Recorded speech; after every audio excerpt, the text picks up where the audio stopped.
دنیا میں ہوں دنیا کا طلبگار نہیں ہوں، بازار سے گزرا ہوں خریدار نہیں ہوں۔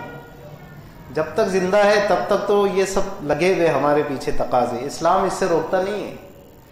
یہ کہیں بھی نہیں ہے تعلیمات اسلام میں کہ آپ راہب بن جائیے، یعنی دنیا چھوڑ چھاڑ دو، سنیاس لے لو، اور نہ کاروبار نہ شادی بیاہ نہ معاشرت، بلکہ اسلام نے تو یہاں تو ضابطہ ہی یہ ہے کہ ان سب میں رہتے ہوئے اپنے رب کو نہ بھولو، اپنے اللہ کو نہ بھولو، ان سب میں رہتے ہوئے۔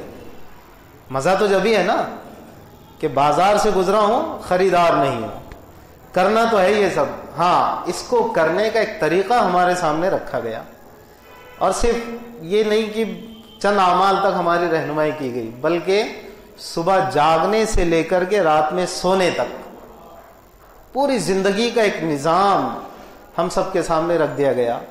اور اس نظام کے لیے ضرورت اس بات کی تھی کہ اس کائنات کا، اس روئے زمین کا سب سے بہترین انسان کا انتخاب کیا جائے، ایسا آدمی، ایسا شخص، ایسا انسان جو انسان کامل ہو، جس کے اندر ڈھونڈے سے بھی عیب نہ نظر آتا ہو، وہ عیب دار ہو ہی نہیں، وہ معصوم ترین شخصیت ہو کہ جس کو انسان آئیڈیل بنا سکے اور جس کے نقش قدم پر چل سکے۔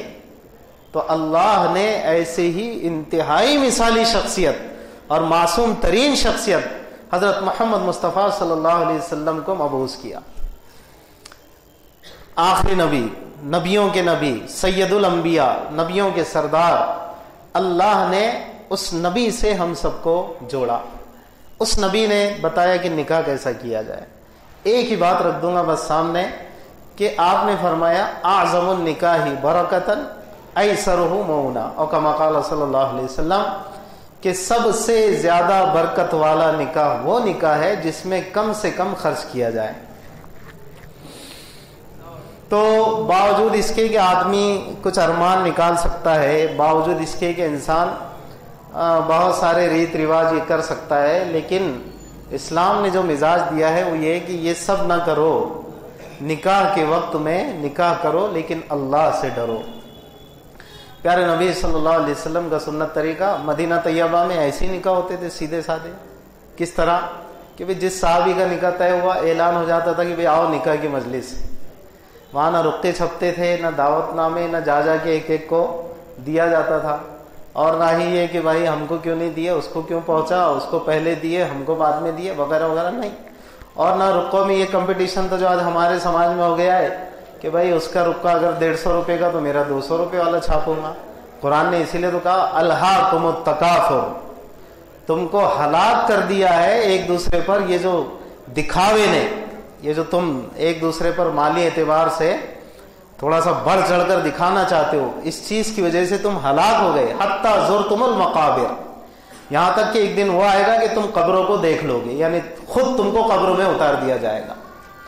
تو اسلام نے جو مزاج دیا ہے وہ ہے سمپلسٹی، سادگی۔ اللہ کے نبی صلی اللہ علیہ وسلم کے دور میں ایسے سیدھے سادے نکاح ہوتے تھے، بس اعلان ہو گیا، صحابہ جمع ہوئے، حضور موجود رہے تب تو ٹھیک ہے آپ نے خطبہ پڑھ لیا، نہیں رہے تب بھی، حالانکہ پیغمبر موجود ہیں، یا تو مجلس میں ہے تب تو ٹھیک ہے، لیکن مدینہ میں ہے تو ایسے نہیں کہ بھئی لاؤ حضور کو بلاؤ وہ خطبہ پڑھیں گے، نہیں۔ آسانی تھی اس میں، اصل میں مقصود یہ ہے بتلانا، بہت آسانی تھی، لیکن اب اس کے کمپیریزن میں آپ دیکھیں کہ اس وقت کتنا مشکل ہو گیا ہے۔ بس میں مشکل پر ایک ہی بات جوڑوں گا اور پھر انشاءاللہ خطبہ نکاح ہوگا کہ ہم نے اس کو اتنا مشکل بنا دیا کہ آج یہاں سے مغرب میں اعلان ہوتا ہے، یعنی مسجدوں سے امام صاحب اعلان کرتے ہیں کہ بھئی باہر ایک خاتون کھڑی ہے جس کی بیٹی کی شادی ہے، لہذا اس کا تعاون فرمائیں۔ ذرا سوچو تو صحیح، یہ مسلمانوں پر، پوری قوم پر ایک تماچا ہی ہے، اعلان ایک تماچا ہی ہے کہ آج بیٹیوں کی ماؤں کو یا باپوں کو مسجدوں کے دروازوں پر اپنی بیٹیوں کے نکاح یا بہانے کے لیے بھیک مانگنا پڑ رہی ہے۔ اس سے خطرناک تماچا کیا ہوگا؟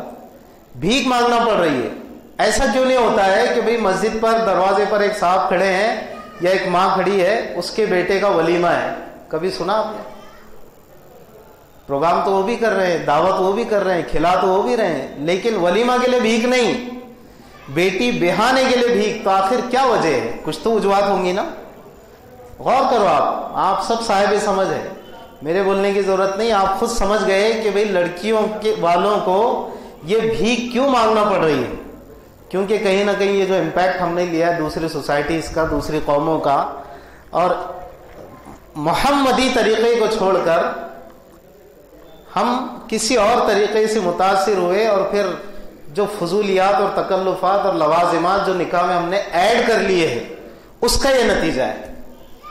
تو ہم نے نکاح کو مشکل کر دیا اور پھر حرام کاریاں آسان ہو گئی، نعوذ باللہ من ذالک۔ پھر ہم تف کرتے ہیں، لاحول پڑھتے رہتے ہیں، معاشرے پہ لعنت بھیجتے رہتے ہیں اور کہتے ہیں کہ صاحب یہ کیا ہو گیا اور کیسا ہوگا۔ نہیں، کہیں نہ کہیں کسی نہ کسی پروپورشن میں ہم بھی ذمہ دار ہیں، یہ سمجھیے آپ۔ اللہ ہم سب کی مغفرت فرمائے۔ جب سماج میں کوئی برائی پھیلتی ہے تو سماج کا ہر فرد کہیں نہ کہیں کچھ نہ کچھ ذمہ دار اس کا ہوتا ہے۔